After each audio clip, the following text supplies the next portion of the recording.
Morning guys, good morning. Welcome to Kuya Fidimix Vlog. Sana'y nasa mabuti kayong kalagayan.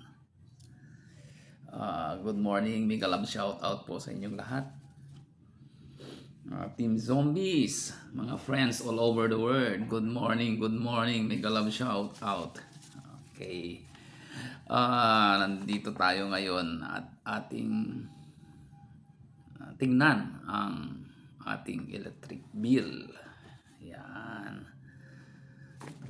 Electric bill. Ating wasisahin. Sana mayroon din kayong ganito.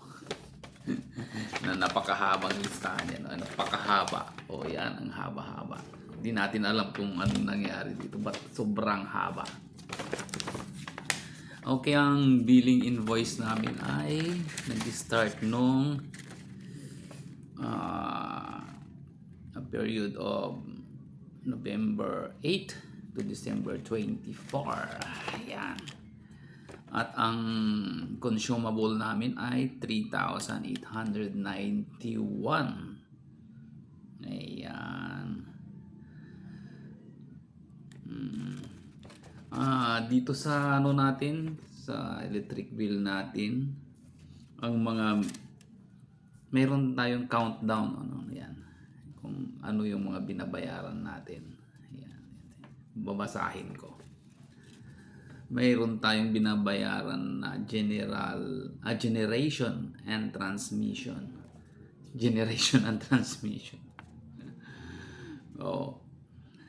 Ang covered nun ay generation charge.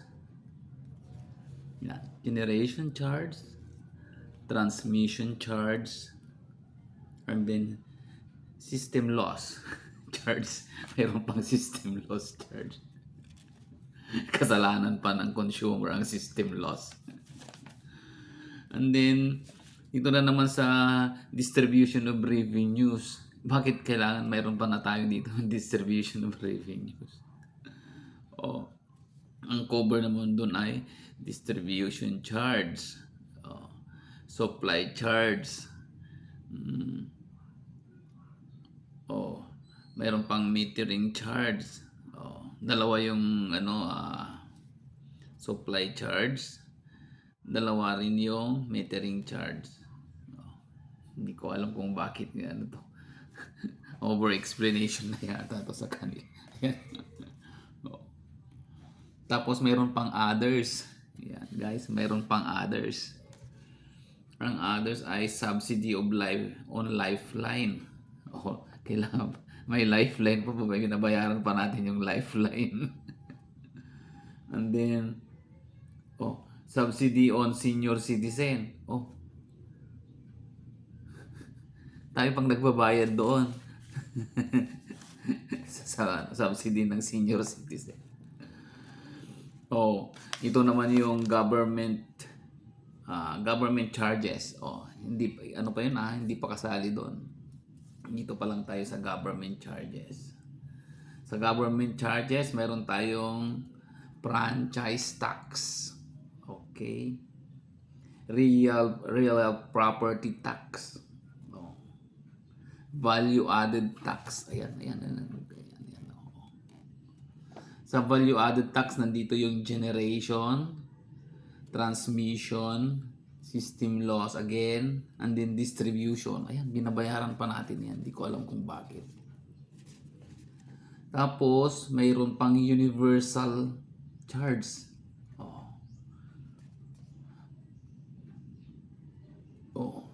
Grabe. Mayroong missionary electrification, binabayaran pa natin. Hindi natin alam kung ano yung missionary electrification.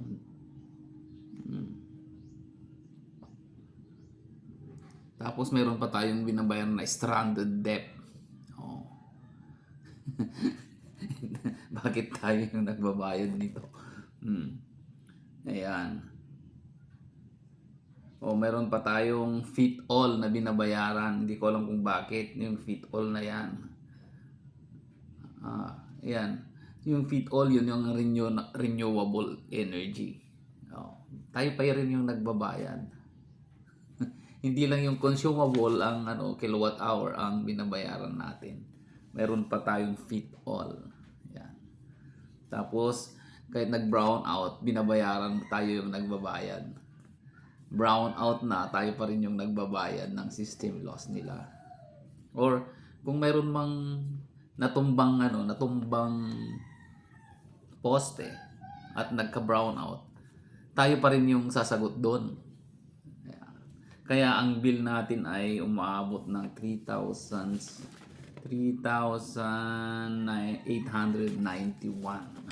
Okay. Oh.